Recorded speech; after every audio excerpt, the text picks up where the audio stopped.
and the guys for that great conversation. Hopefully, we will continue in that same vein and share some additional thoughts. We're coming to you live from the CalBank head office here at Ridge, number 23 Independence Avenue.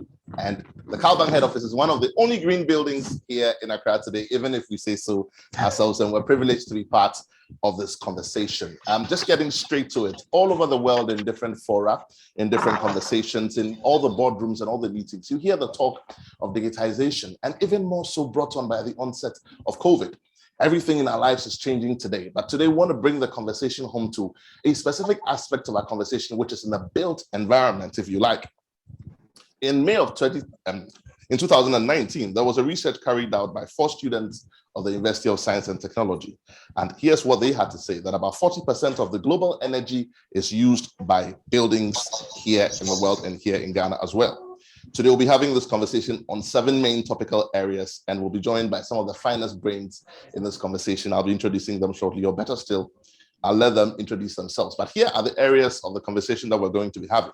Just for those who like to take notes as well, we're looking at smart buildings and automation for efficiency. If you're in the built environment, you're looking to invest in that field as well. We will be spending some time and sharing some thoughts on smart buildings and automation for efficiency. We'll also be sharing some thoughts on the regulatory impact of smart buildings, the fire codes, the building codes, or the regulatories in each country, the ordinances, and how they affect the entire process. We'll also be looking at one of the key things in all of this conversation, which is the performance matrices. How do we leverage on all of these innovations to help to bring efficiency to our process, our cost management, our resource utilization? And then we go on to artificial intelligence, AI, and augmented reality, how we leverage on all of that to also help to make this entire process better. Then we go on to using digitization to achieve efficiency in our planning and forecast. Data is big today. Data helps to make decisions, trend analysis. If you go back and look at the things that have happened in the utilization of your building and its management and how you've used the resources, then you're able to make better decisions and forecast, even for the purpose of budget, for your CAPEX and for your OPEX as well. So again, we'll be looking at some of those thoughts as well. I will be going straight to my resource persons for today. I'm joined by 4 fine gentlemen. 2 are with me here in the studio and 2 are outside and joining me virtually. So perhaps I'll start with the gentleman in the studio. From my extreme left, I'll let him introduce himself, and then we'll go in that order. And then we'll join the gentlemen who are also joining us virtually.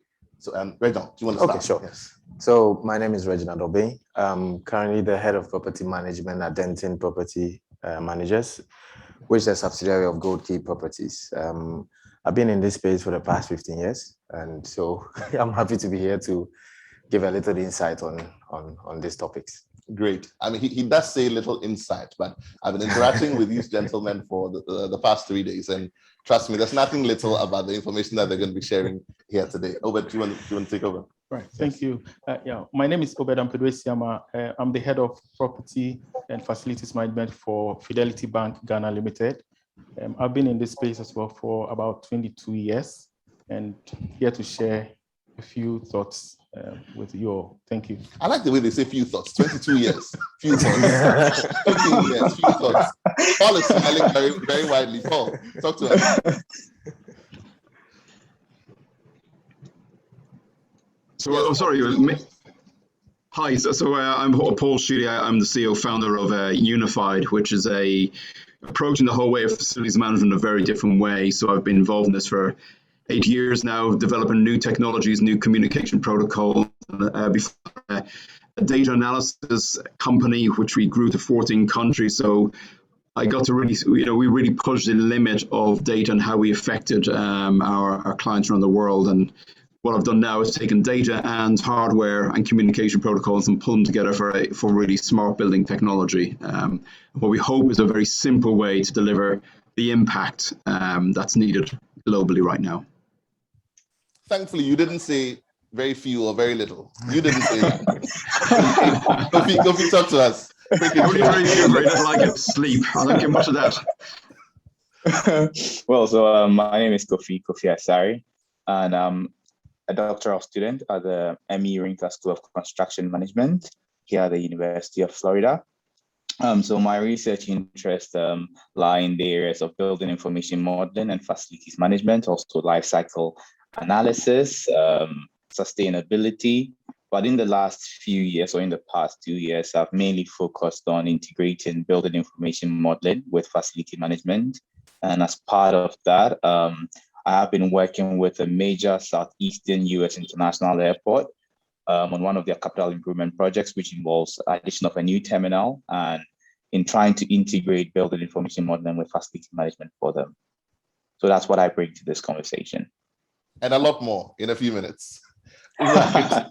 So going straight to it, in preparing for this conversation, we thought that it was important to make the clear distinction between facilities management and property management. Oftentimes we use that nomenclature interchangeably, but as we've come to know in the last, should I say 10 years, clearly facilities management is no longer just estate management as we used to call it, or properties as we used to call it. It's become a lot more scientific, and there's a lot more innovation and automation in that area as well. And that's why we're talking. We're talking because we want to create the awareness. We want to tell people that this is what's happening within the space. These are the new things that are going on, and this is how you can leverage on them in what you're doing, so that gradually across the globe, we begin to have the kind of traction that we're looking for. We want to ask Obed to sort of set the ball rolling for us and help create that distinction clearly in the minds of our listeners, if you like, on the distinction between facilities management and property management. And when you're done with that, take us straight into the few thoughts you talked about in the area of automation, smart buildings, and using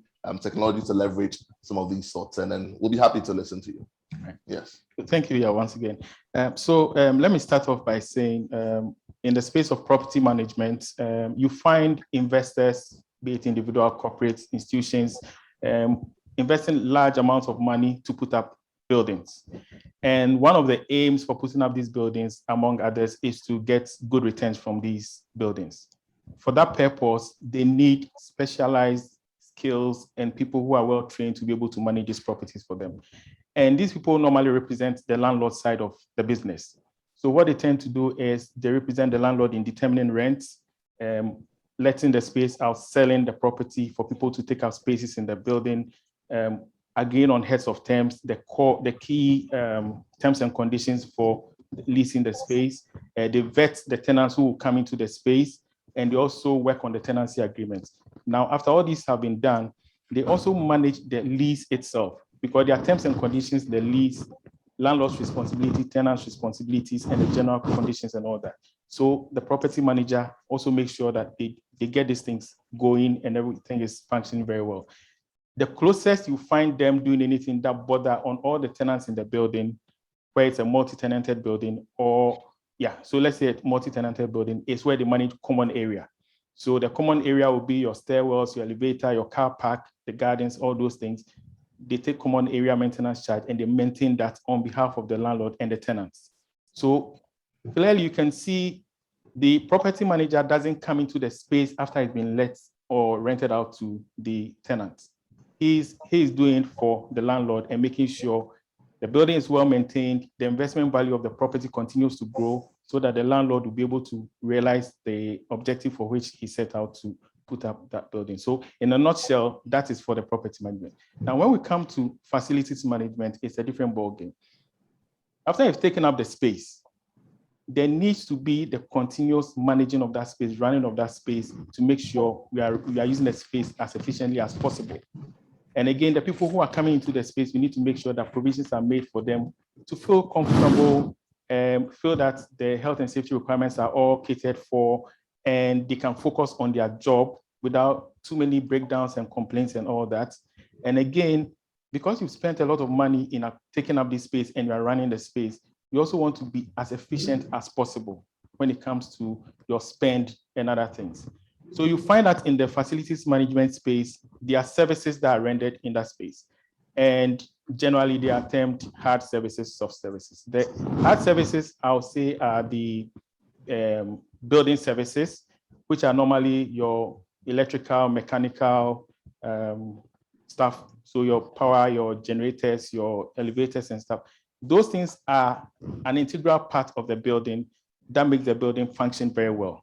And it is one of the things that the facility manager has to manage and make sure they are working so that people can go in and out of the building and enjoy the building without much complaint. Then there's the soft services, which Others refer to as tenant services or business services. There are various names that go for it. But those are the ones that directly impact the people who live and work in the building. Okay, so we are talking about cleaning. We are talking about catering. We are talking about front desk, somebody at the reception to be able to receive. We are talking about security and all those things. So those are the things that directly impact the people day to day being in the building. And here you find that there are a lot of service companies. So when facilities management started, you find that some of these organizations have a full team in-house to be able to do all these. But it also has its limitations, because then change and other things become difficult because they get so set in their ways and they don't respond to change quite quickly. So then we've got specialist vendors who provide specialist services for organizations. So you get somebody doing air conditioning services, you get somebody doing generators, somebody doing cleaning, fumigation, pest control, catering, and all those things. As they come in and facilities management began to grow, now you also realize that in the facility space, gradually there's been a move from people having their own office, compartmentalized offices where somebody has a big office with a sofa and a couch and all conference tables, into a more communal office space, which we call the open office.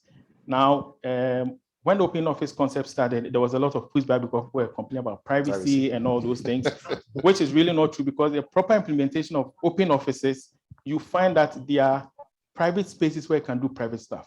So you can have a phone booth in that open office where you can go and have your confidential calls. You have your meeting rooms, you have collaborative areas and all that. That all forms part of the open office. So people have a very limited understanding of open offices to mean that we are all sitting in the open and you can hear what everybody does, but it needs to be put in the right context. So once you had that, then you also realize that buildings began to become more intelligent with automation and other things coming in. So just to give you three key examples, because my colleagues also come in, you find out when you go into some buildings, when you're coming out of the washroom, there's a smiley thing out there for you to indicate your satisfaction with how well the washroom was kept. First, they would have sent you a questionnaire in your email or brought you a form to indicate your satisfaction. But now you just do that in real time. The facilities manager is able to see how well the building is being managed as far as the washrooms are concerned. Two, you find in a building, there are so many meeting rooms and everybody wants a meeting room on their floor. And for like a week, nobody is using that meeting room. And it is space per square meter. That is cost business. So with advanced automation and sensors and other things, now facilities managers are able to see how meeting rooms are being used and use them very well. And again, in the energy space, here in Ghana, people used to come and take your meter readings and all that. Now we've moved our way into smart meters and even automatic meter readers, AMR, where you're able to see at any point in the day where you have your peak energy use and where there are wastage and other things, and you can put in a lot of interventions. So to set the ball rolling, there's just a few that I want to say to differentiate the two. I noticed that Paul kept smiling while you were speaking. Maybe just a quick reaction, just in creating this distinction also. Paul, do you have a few words before we continue? Yeah, and this is where really, we've got to move on from scheduled. If you look at cleaning, it's always done on a schedule, every 2 hours, every 4 hours, whatever it might be. Right now, we've just got chaos going on in these buildings. Nobody knows what's happening. What we see in London, I'm sure it's different to Ghana. What we see in London is that hardly anyone comes to work on a Monday or Friday. So why have you got the same amount of FM staff, and why are you doing it every 2 hours if you've got 1/3 of staff come in on Monday and Friday? And what we're trying to say is that you digitalize, you get to know what's happening, then you start cleaning when things need to be cleaned, you restock when they need to be restocked. And some of the stuff is that's what we focus on, is how do we simplify this. But yeah, and again, I do think the landlord and the tenant relationship, now that we're focusing on net zero and sustainability goals, I do think those quite fractious relationships have to change and have to start working together, and the landlords and tenants need to start saying, you know what, let's go make an example here of this building, this Cal Bank building, and let's work out how together we can lower the utility usages. And I think it's a time for us to converge and try and get away from what was always fractious. Oh, you said this in the contract and I said that in the contract. I think it's time for a bit more openness together. Yeah, to move that process towards a need-based approach. Obed, let's come back to you very briefly. Now, you're going to talk to us about automation, smart buildings, same thing you started earlier on, but to continue from what Paul just said, how do we leverage on some of these things smart metering. You've talked about smart metering. You've talked about building management systems using technology generally. What's happening today and how do we leverage on that for those who are listening, who are looking to make investments in this area? There's a company listening, there's an investor listening who's looking to come in and do some of this work. What are some of the gains that have been made already and how do we sort of leverage on them going forward? Okay, so thank you, Yao. So I think following up from where Paul left off, so I'll start with the cleaning conversation that he brought. So what you tend to find is in our buildings, you find maybe 3 cleaners per floor, just walking around the floor and cleaning. And for some strange reason, you find out maybe on that particular floor, the whole day, nobody will be working from that floor. And that is cost. So with automation and all those things, you are able to see which part of the building, and let's go to space use. So now there are sensors in buildings that are able to tell you which parts of the buildings are highly used and which parts are not highly, like they are least used, okay? And you gather this data over time. So over time, you're able to determine how to allocate your resources within the building. So where they are highly used, you're able to focus, get a lot of the cleaners to those places because they need to, the turnaround as far as cleaning needs to be more. Where in that space also. Exactly. Compared to just deciding in the old traditional way to just spread cleaners across the building and all that. And again, even for space use, you are paying per square meter or per square foot. That is real cost to you. There's no point, and there's been a lot of study that's been done, some by Cornet Global and all, that shows that normally what you tend to find is in the regular day when we're running your office, occupancy is around 45 to 50%. Most people are either in a meeting, gone, traveled out, or doing something else, but their workstations are sitting there and you are paying for that space. So with automation and all these sensors that have come in, they're able to tell you how best you can use your office space and use them very well. People are moving away from me space, that is my space, this is my desk, to a we space, that is the open plan office where people can now book and come into the office space to do work. And when they're out, they clean and somebody else also takes over. So with this automation and stuff, it helps us to be able to allocate our resources very well and still give the people who work in the building that kind of good experience, which is more efficient and effective.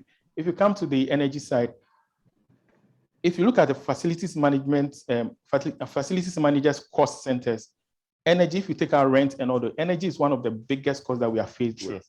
Yeah. And constantly we are challenged to see how best we'll be able to reduce our energy cost. So with all these smart meters that are coming and with the data that is coming out of these smart meters, it helps us to make very good decisions. Facilities management is moved from the space where it was just pay. They bring you a bill, you just process, you pay. We are seen as a cost center to a more technical area where now people are using data from all these automated sources to be able to make very good decisions and help be very efficient, run lean, and still be able to give people. You know, when you talk about data, I just want you to harp on it just a little bit for me, because the importance of this data we talk about is that it gives you trend analysis. So for example, hitherto, like you say, we will just push the bill, push the invoice. Yeah. But now you can sit back and say in the last 6 months, compared same time last year, I've spent X amount on power. When we run our branches or when we run our institutions, there are 2 lines of power. It's either alternative power or main power.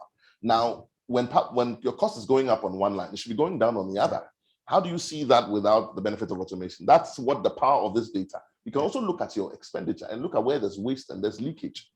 You know, so it's important to that cost efficiency, you know, model that we're talking about. And that's why I want you to hit on that, the use of technology to power data to make our processes better and more efficient. So one of the things that facilities management have been faulted on is how we use data efficiently. Because in our space, there's so much data. There's so much data at times, it's so confusing. Exactly. And knowing how to use understand that data and apply it to be able to be efficient and also help to be able to do more with less is very important. So you talked about the energy one. So for instance, you're able to break your data into matrices like performance indicators, things that you'll be able to measure with. So let's say for your energy, you want to break them into unit costs per square meter or something. It's very important once you get your data and you have all these metrics in place to start from somewhere. And that is where benchmarking comes in. Normally, if you don't start to measure, you don't measure your information from a starting point, it becomes very difficult because then you just have the data, you are not measuring anything. Exactly. But when you start benchmarking, and that is what I think every facility manager should focus on, starting from somewhere, get the benchmark right, with the right data, get the benchmark right, and start building on that. You can benchmark within the organization using previous year's numbers to be able to see whether I'm going up, whether I'm coming down, whether I'm trending flat. And in all these cases, you can still have opportunities to be able to do better to reduce your cost. Hold that thought for me. I'll come back to you. Kofi, I want to bring you into this conversation, and I want you to focus for me on the area of support being relevant and avoiding downtimes. Because I've always said that support is relative when it's available and when it's timely to avoid downtimes. For most institutions, if you're a facility manager and the management of your facility results in downtimes for the operation, clearly people begin to look at, are we spending all this money for nothing? We should be able to have uptime to work. UPSs are down, systems are shut down. When the systems are shut down, no branch can work, no service is given. That's money lost. How do we leverage on all of this, following from the points that Obed has shared, in avoiding or reducing to the barest minimum, downtimes on our operation in the management of our facilities? Well, so Obed made a very good point on data. And now facility management, as he rightly said, has moved from that old-fashioned sense of caretaking, repairs, and maintenance. There's a lot more involved now. And what data adds to that is the opportunity to be predictive and also to be preventive. Now, that's what helps you cut down on your downtime. So a study done on about 200,000 work orders showed that for every 98 corrective maintenance activities, you had just 2 preventive maintenance activities. Now, that's a very stark statistic. Yeah. It tells you that people only fix it when it's broken. Now, if you're looking at an airport, for example, if an escalator breaks down, that's people missing their flights. But just being mischievous, Kofi, just being mischievous, what you say is true. But don't you think that mindset comes from, what we always say, that if it ain't broke, don't fix it? And the finance people will say, if it ain't broke, don't fix it. Except that you can explain to them that if it finally breaks, it will cost you more than if you let me fix it today, Fantastic. And that's where data comes in. So all that is based on knowledge. But with data, you get a lot more insight. You get to know that if I am being predictive and preventive, I extend my asset life by that much. And it's going to show that when we are more predictive, we can now cut down on our maintenance costs by between 28 to 33%.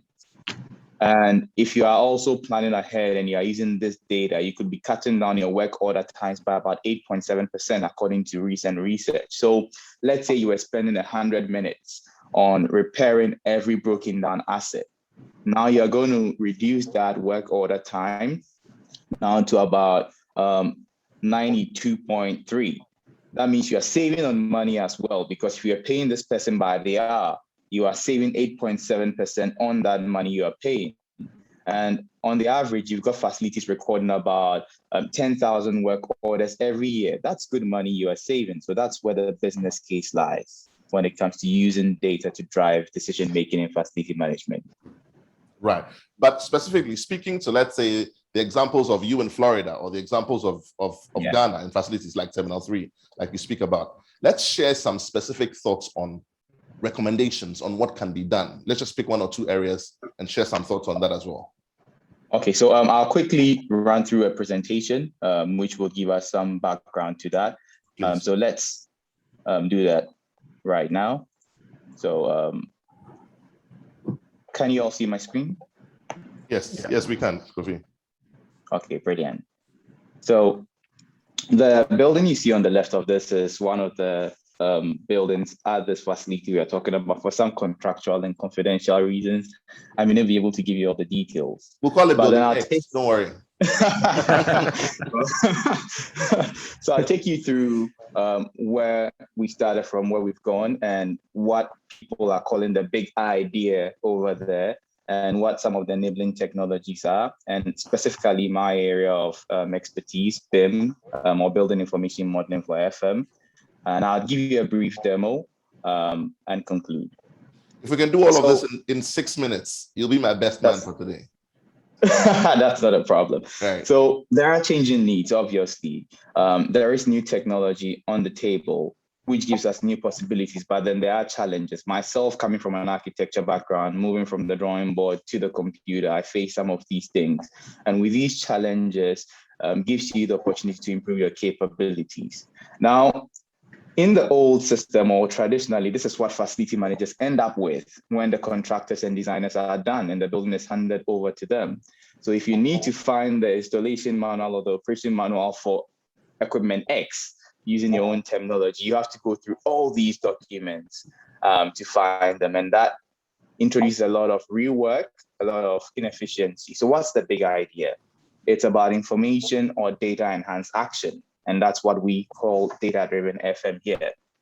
So this helps us to reduce rework, cut down on downtime, because if an equipment is broken and I need to go through all that documentation to find the instructions to fix it, it means downtime is extended. It means I'm losing money from the customers that were going to be in the building using the asset or using the facility at that time. And by that, we also help extend the asset and facility lifetime. So a number of technologies come to play here.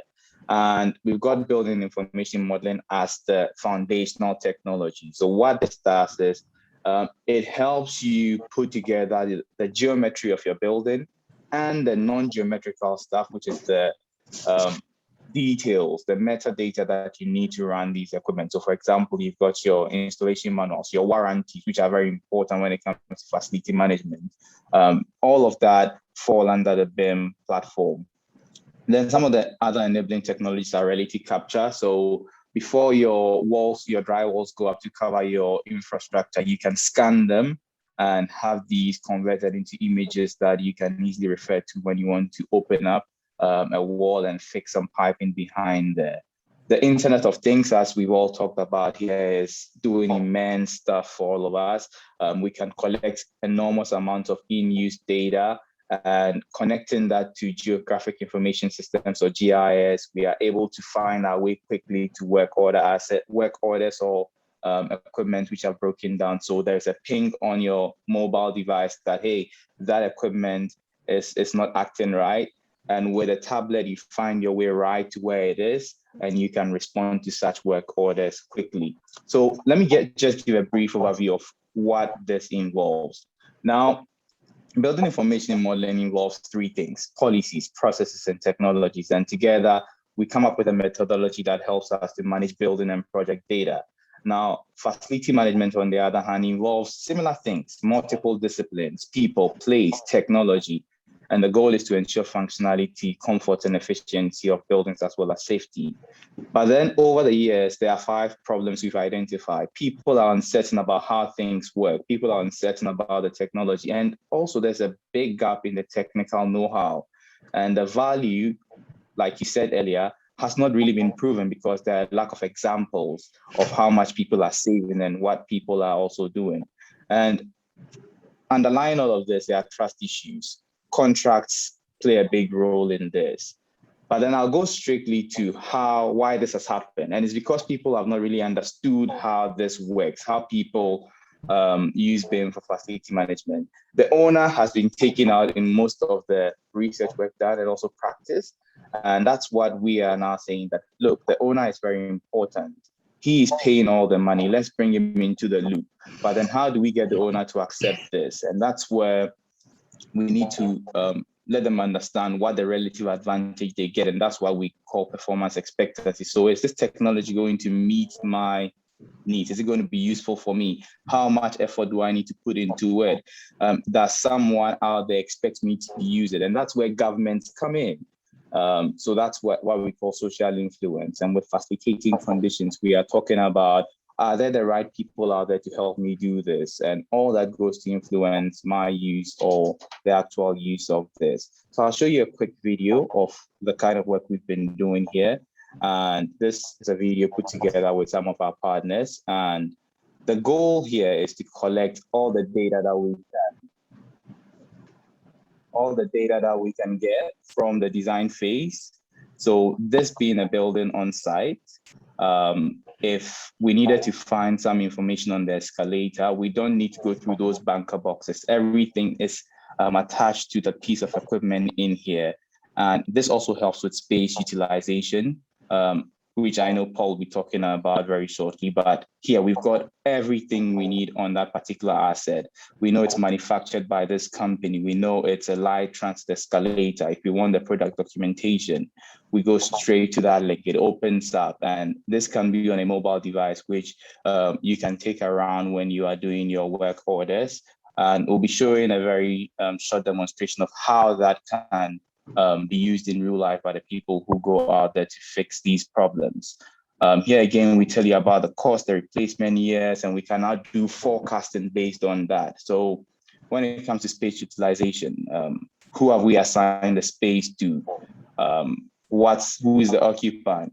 Has it been leased out yet? And there are a lot of things that we could do with this kind of data when we attach real-time technologies like IoT sensors, and also when we have artificial intelligence helping us to analyze some of these data that we get. So this is a basic work order management system, or a computerized maintenance management system, which we use to send out work orders.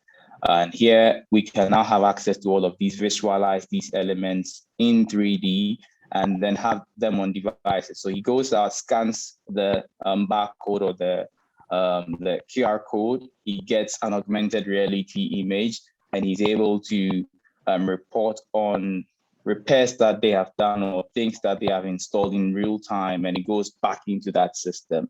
So briefly, that's what we have been doing with this particular facility. But then the caveat here is, don't fall for the shiny tool. Technology is only a tool, not a solution. The people in the processes are the most important. And this comes from one of our graduates here from the school, who is now the Vice President of Construction and Strategic Innovation. And they are doing some brilliant things with technology in the residential development space here in the US. So that's my take on that. So much information there. But there's something that stood out very strongly for me, and that's the availability of data. You were talking about putting all of this information in a certain place so that once you go there, sorry, Kofi, I was saying that one of the things that stood out for me in your presentation was the availability of data.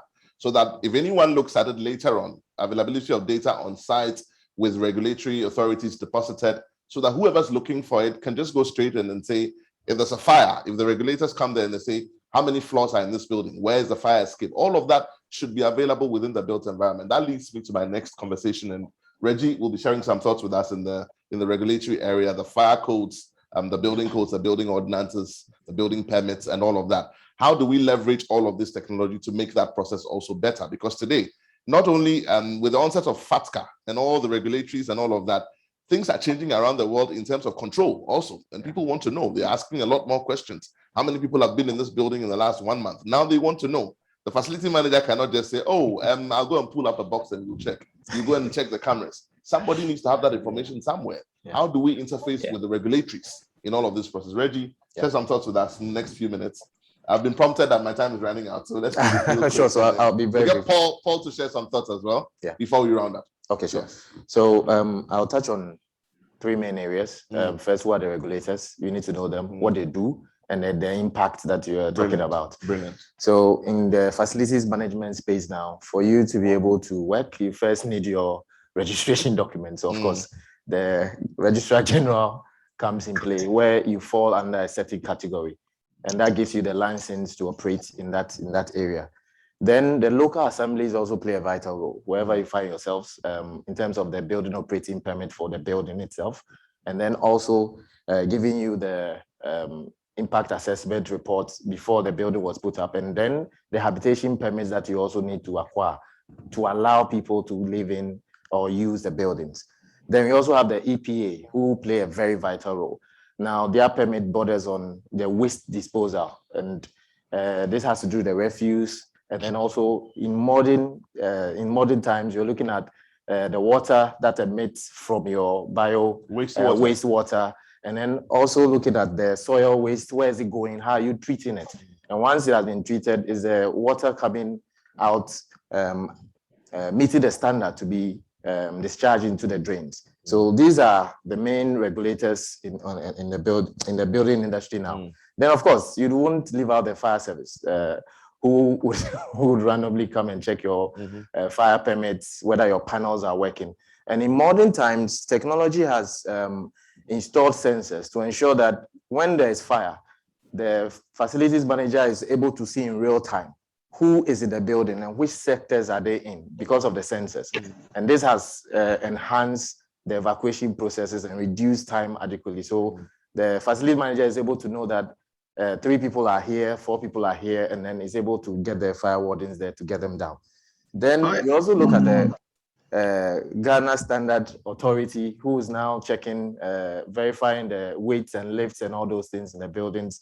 And that is an area where you realize that in the past, there wasn't much attention and there's a lot of safety issues with the lift, but now they are regulating those areas well, and that is also improving. Because of time, I only end on the Ministry of Interior. They are regulating the security. So you realize previously, our security companies were all using different uniforms, different apparatus, but now that regulation has come in. And this is vital because when you come to the building, it's like Obed was saying, there's a soft service where the security is supposed to be welcoming and then also polite and able to understand what the building requirements are, and in case of emergency, what the procedures should be. Now, quickly, I'll touch on what are the impacts of these regulations on the space. I'll let you do the impact on your closing remark. Sure. But let me just quickly bring in Paul. You have a presentation as well for us. Let's see if we can do this in 6 minutes also. Of course, I can do anything in 6 minutes. Yes. I can do anything in 6 minutes. And actually, I'm going to talk a little bit about fire as well, because I have to say I slightly disagree today on the insights in real time on fires, because we've really changed things a lot on this side. I'll take you through quickly what we're doing. So look, the one thing I focus on is not making things complicated for the occupants. And that's really the core focus on what we feel is needed. You can have all your sensors, but what you need to know is who is where in the building. And that's the one piece that's really missing. So what we've seen here, especially in the West, the Far East, quite frankly, from New Zealand to China, have done an amazing job with COVID. We've absolutely messed up on the West. And we're seeing a massive change in how people use buildings. And we're seeing a mentality of the next generation coming along that don't even want to work 5 days a week in an office. They don't want to come into the office. And from the stats we have on all the buildings we're monitoring in, say, London, we see massive disruption. We see people on a Monday and Friday think it's a day off. They come in around, we're getting 20-30% occupancy Tuesday, Wednesday, Thursdays. Now, this is not in the business plan of any landlord, and they have to now change or they're going to die. And we're seeing massive numbers of landlords going into administration, and then we're seeing ones who have a wisdom realizing we got to move ahead and we've got to stop this. So the whole idea of tracking occupants and the movement is absolutely a total necessity now. And in buildings, there's about 30% of the electricity used in buildings is completely wasted. Now, I work in that building right there in the center behind me. And as you can see, this is like a forest of Christmas trees lit up all night long. There is no need for it. It is a waste of electricity on a grand scale. And some of the situations are so utterly stupid, a 5-year-old could work out how to save the money. But they don't have data to know what to do, and therefore they leave the systems on. And that's the big issue. I mean, for example, my building here is on, the air conditioner is now on 7 days a week, 24 hours a day, and yet is me and maybe 2 or 3 others in on a Saturday. It's crazy. But we're going to change that by giving data to know how to change things. Now, what we do is we deliver you ways of understanding the behavior of your tenants, identify clearly where you can make your cost savings, how to utilize space better, but also for high-rise buildings, it's about how to minimize risk. And right now, as someone said earlier about managing, well, you can't manage what you can't measure. What we do is give you the measurement tools so you can measure, and that's what it's all about, really. Now, there's no point in me being on this conference today if I'm going to tell you this technology is going to cost you a fortune. I'm only on this because actually all we focus on is the return on investment. Why is Cal Bank or Fidelity Bank going to put our system in place? Because we bring 5 years where we save you major amounts of money. We bring you a return on investment. Your security teams will be digitally detected of every single breach of security that happens. If an asset moves, your television screen moves, or a conference room is taken, we will know who walked out with that. To step up and look for opportunities. Sorry? Go ahead, Paul, go ahead. Sorry, yeah. And then your reception teams, they know who's coming out of a lift, they know who the person is. They can interact with them straight away. And then we build a lot of COVID mitigation technologies. So technologies that allow us to Sorry, David, David? Sorry, just a little bit of interference, but yeah, go ahead, Yeah. please. So we built COVID mitigation technology. So knowing when someone walks to the front door, have they got a temperature, closing down their access control, delivering virtual doors. And for FM, as I mentioned to you earlier on, with FM, we're then telling you not to work on a schedule, to work on what you need to do, where and when, and how many people do you need 7 days a week, how to make sure it's all correct, and then the digitalization for high-rise buildings. Now, on that, we have a lot of different techniques here. So we have everything from our UHF, which is our car detection system from 20 meters away, to our integrated cameras that give you overall occupancy, to work we've done with Hikvision in China on the temperature-controlled solutions. Now, this is something which hasn't really taken off on the West side. I thought it would. In the Far East, it's everywhere. This, however, is what I want to get back to you on the fire evacuation of high-rise buildings. This is a real evacuation of Manchester Metropolitan University. At the moment an alarm goes off, your team in Accra, your fire team in Accra know exactly what they're going to, how many people are there, how many have got a disability issue, how fast is that building evacuating, where do they need to focus on? And as their firefighters go in, they can see where the firefighters are floor by floor in that building. This is giving you an X-ray of a building in real time. And after the disaster of London 4 years ago with the Grenfell Tower, where 72 people died, the reason those people died, forget about cladding, the reason those people died is because the wrong decisions were made by the firefighters when they got there. Simple. They shouldn't have died. Now, the building would have gone on fire anyway, but they made the wrong decisions. And no matter where we go around the world, from Dubai to New York to London, you can't see clarity in a situation like this. And that's what we're going to change. And the way we do that is by bringing AI in, by bringing all of these mesh systems together to know how long should a building take to evacuate at 10 o'clock in the morning with 2,000 people compared to 10 o'clock at night with 20. And that's what will change. And how we do all this technology is really simple. We only put our sensors in your lift lobbies. We embed inside your access card our secondary technology, and this is detected by our sensors. It delivers you the data, and we deliver you communication protocols. So your FM person, your building manager, your landlord, your receptionist has the data, has the detections, has that information that they need to make the right decision there and then. Wonderful. We have things like live view, we have direct view, we have reporting and occupancy reporting there as well. And all of this data to show you what is happening, how many hours, how busy each part of your day is. And you then make your decisions going forward. What's happening with each employee, what's happening with each company in your buildings, across your entire portfolio, you can see what's happening. And it allows you to compare and contrast each building to know where you should go next. You know, we got clients like Deloitte. So all of Deloitte's staff in the UK, all 25,000, have a triple technology card that allows us to build what we call virtual doors, where there's no longer doors with security there, because we allow them to walk in and out freely and therefore not touch against door handles, which is going to spread COVID.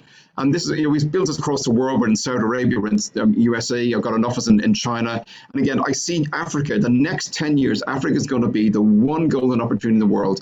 It's where growth is going to happen, far beyond anywhere else. I have no doubt about that.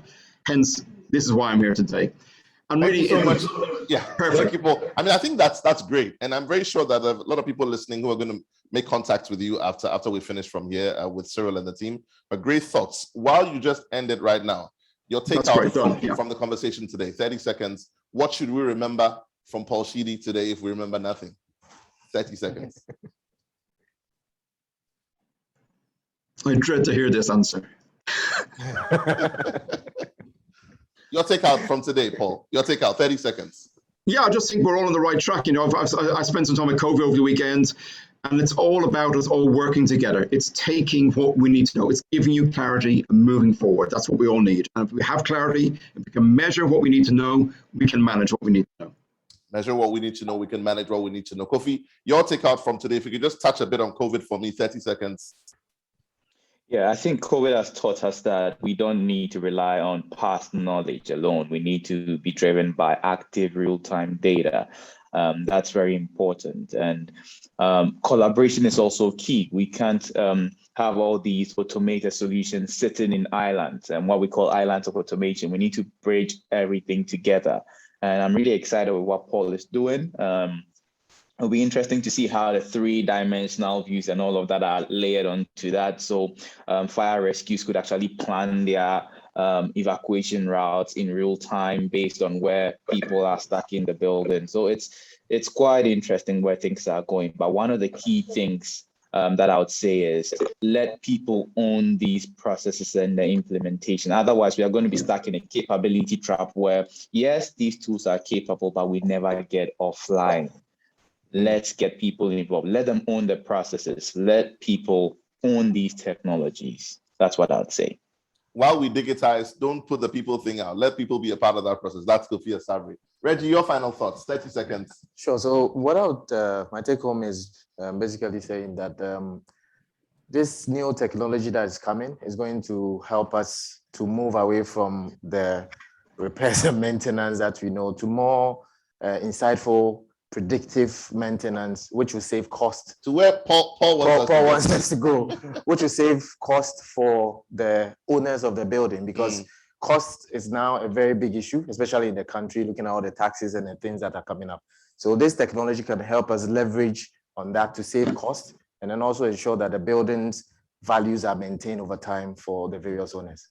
Yeah. Brilliant. So there is hope for the future. Definitely. Obed, your closing comments. All right. So what I'll say is, if you look at the facility space, if you take any organization, some of the three big cost centers you find is the human resource, technology, and facilities. And this is an area where organizations need to pay a lot of attention. Just the same way that you cannot go to the hospital and get a quack doctor to take care of you, it's the same way that you need somebody who is well-trained and a specialist to handle this, because this is big money we are talking about. This is all your asset that you've entrusted in the care of somebody, and the person needs to be well-trained, understand all these technologies, how to apply them, how to apply data, how to make insights, use the matrices to be able to build and save costs and still get the people in the building very happy, health and safety and all those things observed. So I think it's important that we get people trained to be able to do this job and do them well so that they can use the technology that's coming. And here we have good organizations like the IFMAS and the GHIs and others all around who can give members all the training that they need. Brilliant. There's a lot of information available. I wish we could continue, but like all good things, this has to come to an end also. Just want to say a big thank you to my panel here today. Reggie, you are head of properties at Gold Key Properties. Thank you for joining us. Obed, you are head of properties and facilities management at Fidelity Bank. It's been brilliant having you. I wish we could spend some more time talking. Kofi, you stayed up all night. You PhD student, College of Design Construction, University of Florida. Thank you. And Paul, I know you were traveling up until this morning, but you took the time to join us. Paul is from Unify ID, UK and China. We also want to say thank you to some of our sponsors, the Embassy of Denmark, IFCH program, CalBank, Ernst & Young, Grandforce, and Access Bank. Thank you so much for joining this conversation. I believe that most of the material will still be available online, even after we continue with this conversation.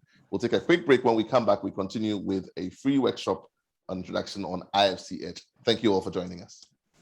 Pleasure. Thank you.